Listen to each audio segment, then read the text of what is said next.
You might remember this from XD, when it came down to like your starting point. I don't know if anybody remembers that. XD was a little bit funny. I think it was like however you laid out your frames was the order it went in, I believe, or wherever it started. There was something weird with XD. Anyways, from here you start your flow starting point. So this could be really, really good, especially if you have like some onboarding screens or something like that. So I don't want my pop-up to be my home screen. I want this to be my home screen. So I'm going to go and hit that flow, flow 1, or I can just call this home. And then here's our pop-up. So what do I need to do? So if I want to prototype this to be a pop-up upon landing on my screen, I need to connect this screen to this screen. And we can do this a few different ways, or not really a few different ways. You can approach it, depends on if you want to do it on delay, etc. So I'm just going to use this and I'm going to connect that up. So we don't want a pop-up to happen on tap like we would with a typical button. I would personally, it could be maybe on a hover, but I would say after a delay. So once you land on a site after X amount of seconds, it pops up. So let's just change this so it's a little bit slower. So we're going to say after a delay, do we want to navigate to? No, what we want to do is open an overlay. So when we open that overlay, so now it's showing up as pop-up. That's my screen. That's going to open up. If I didn't connect these, this is where I could specifically, you can see if I go page 2, my pop-up's going to go down here. So we're just going to call this pop-up. And is it instant? Does it dissolve in? Does it move in? So that just means is it going to slide in from one side? And we'll talk about where you might need that in a moment. Other things we want to consider is the placement of things. So I want this to be centered in my screen. Do I want this to be top left? Dog.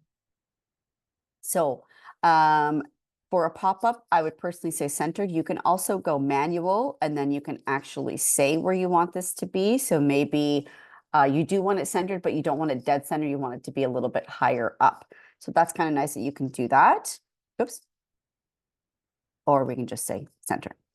Other things on default, this will not be checked. If we say add a background, this is where we will darken up that background. So it shows here that there's going to add a 25% opacity to this, which is really nice. Sometimes when a pop-up comes up, we kind of, if we really want them to focus on what content is in that pop-up, then we'll put this in there. So this way we eliminate all of the distractions behind us. Not totally necessary, but it is something that could be quite helpful. Other things, this is, I believe, on default, close when clicking outside. So this means if generally on a pop-up, you'll always have a little X in the top right corner. But for the instance of prototyping, you can just say close when clicking outside. So that just means when I click, say, anywhere outside of that pop-up, that thing's going to close down.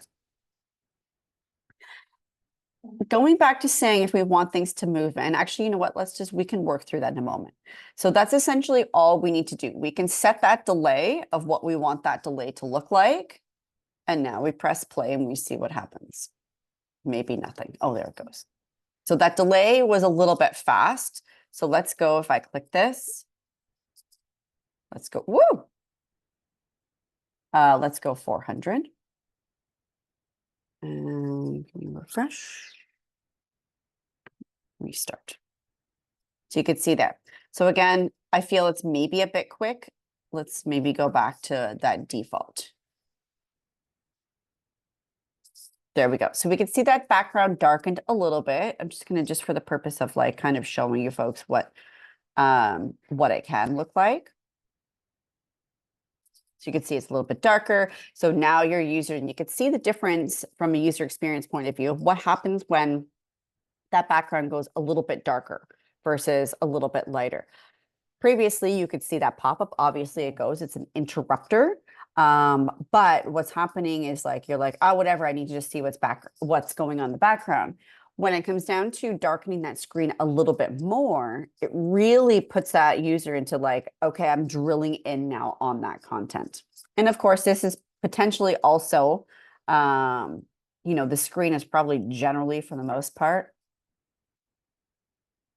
Oh, I put my background white. Oh, I also added drop shadow. So there's things you can do. You can maybe expand that drop shadow. Be mindful. Don't go crazy with the old drop shadows.